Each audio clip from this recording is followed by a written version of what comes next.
Masih dalam Kompas Aceh sepekan bersama saya Afla Nadia. Dari ribuan mahasiswa peserta aksi demonstrasi tolak UU KPK baru dan RUU KUHP bermasalah, sejumlah mahasiswa dari komunitas teater Rongsokan UIN Araniri dan Institut Seni Budaya Indonesia Aceh menyampaikan aspirasi lewat visual teatrikal. Dalam visual teatrikal, mahasiswa dari teater Rongsokan UIN Araniri Banda Aceh menampilkan tokoh berdasi menarik paksa dua rakyat jelata yang diikat di leher dengan rantai sebagai bentuk gambaran pemerintah saat ini memaksa rakyatnya untuk menerima UU KPK baru dan RUU KUHP.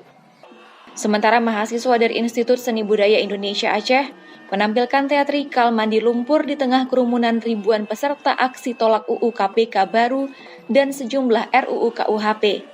Mereka menyebutkan mewakili dari petani, rakyat paling bawah yang selama ini dirampas haknya oleh elit penguasa di Indonesia.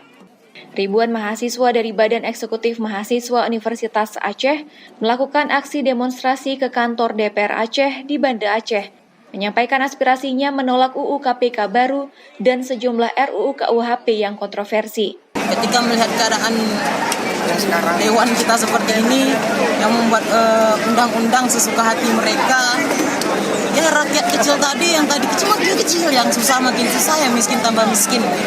Jadi yang mereka yang duduk-duduk di AC tadi makin enak, makin senang, makin sebagai bentuk visualisasi dari keadaan masyarakat. Artinya ini yang body painting ini bagian dari aspirasi masyarakat.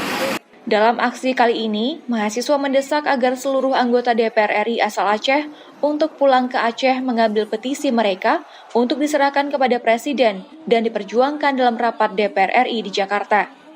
Jika tidak, mahasiswa mengancam akan menduduki gedung DPR Aceh dan melakukan aksi dengan jumlah massa yang lebih besar.